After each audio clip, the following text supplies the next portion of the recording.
ಕಾಂಗ್ರೆಸ್ ಪಕ್ಷದವರು ರಾಜ್ಯದ ಬಿಜೆಪಿ ಸರ್ಕಾರ ಮಾಡಿದ ಎಲ್ಲ ಉತ್ತಮ ಕಾರ್ಯಗಳನ್ನು ಮರೆಮಾಚಿ ದ್ವೇಷದ ರಾಜಕೀಯ ಮಾಡುತ್ತಿದ್ದಾರೆ. ಕಾಂಗ್ರೆಸ್ನ ಸಿದ್ದರಾಮಯ್ಯ ಮತ್ತು ಡಿಕೆ ಶಿವಕುಮಾರ್ ಅವರು ಮುಂದಿನ ಚುನಾವಣೆಯನ್ನು ಗಮನದಲ್ಲಿಟ್ಟುಕೊಂಡು ಸತ್ಯಕ್ಕೆ ದೂರವಾದ ಆರೋಪಗಳನ್ನು ಮಾಡುತ್ತಿದ್ದಾರೆ ಎಂದು ಸಮಾಜ ಕಲ್ಯಾಣ ಮತ್ತು ಹಿಂದುಳಿದ ವರ್ಗಗಳ ಕಲ್ಯಾಣ ಖಾತೆ ಸಚಿವರಾದ ಕೋಟೆ ಶ್ರೀನಿವಾಸ್ ಪೂಜಾರಿ ಅವರು ಹೇಳಿದ್ದಾರೆ.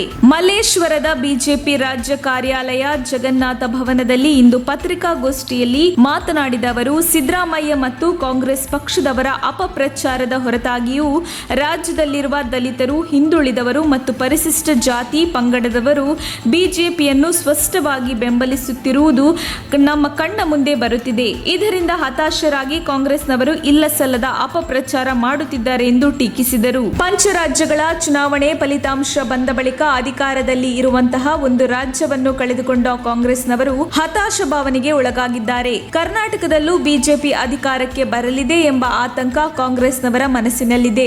ಬಸವರಾಜ ಬೊಮ್ಮಾಯಿಯವರ ನೇತೃತ್ವದ ಬಿಜೆಪಿ ಸರ್ಕಾರ ಈ ಬಾರಿ ಬಜೆಟ್ನಲ್ಲಿ ಪರಿಶಿಷ್ಟ ಜಾತಿ ಪಂಗಡಕ್ಕೆ 28,000 ಕೋಟಿ ರೂಪಾಯಿಗಳನ್ನು ಮೀಸಲಿಟ್ಟಿದೆ. ಕ್ರಿಯಾ ಯೋಜನೆಯು ಸಿದ್ಧವಾಗ್ತಿದೆ ಎಂದರು. ಹಿಂದುಳಿದ ವರ್ಗದ ಎಲ್ಲಾ ಜಾತಿಗಳನ್ನು ಗಮನದಲ್ಲಿ ಇಟ್ಟುಕೊಂಡು ಅನೇಕ ಯೋಜನೆ ಜಾರಿಗೊಳಿಸಲಾಗುತ್ತಿದೆ. ದೀನ್ ದಯಾಳ್ ಜಿ ಅವರ ಹೆಸರಿನಲ್ಲಿ ಪ್ರಥಮ ಬಾರಿಗೆ ರಾಜ್ಯದ 5 ಕೇಂದ್ರೀಕೃತ ವಿದ್ಯಾಸಂಸ್ಥೆ ಇರುವ ಕಡೆ 1000 ಮಕ್ಕಳ ಹಾಸ್ಟೆಲ್ ಮಾಡುತ್ತಿರುವುದು ಅದ್ಭುತ ಕಲ್ಪನೆ ಎಂದರು. ಸಿದ್ದರಾಮಯ್ಯ ಅವರು ತಮ್ಮ ಅವಧಿಯಲ್ಲಿ ಲೋಕಾಯುಕ್ತವನ್ನು ಬುಡಮೇಲು ಮಾಡಿ ಎಸಿಬಿಯನ್ನು ತಂದ್ರು ಎಂದು ಆರೋಪಿಸಿದರಲ್ಲದೆ, ನಿಮ್ಮ ಅವಧಿಯಲ್ಲಿ ಆದ ಎಷ್ಟು ಅಕ್ರಮಗಳ ತನಿಖೆ ಮಾಡಿದ್ದೀರಿ ಎಂದು ಪ್ರಶ್ನಿಸಿದರು. ಕಾಂಗ್ರೆಸ್ ಪಕ್ಷದ ಸಮನ್ವಯದ ಕೊರತೆಯನ್ನು ಮರೆಮಾಚಲು ಬಿಜೆಪಿ ಸರ್ಕಾರದ ವಿರುದ್ಧ ಟೀಕೆ ಮಾಡುತ್ತಿದ್ದಾರೆ ಎಂದು ಆಕ್ರೋಶ ವ್ಯಕ್ತಪಡಿಸಿದರು.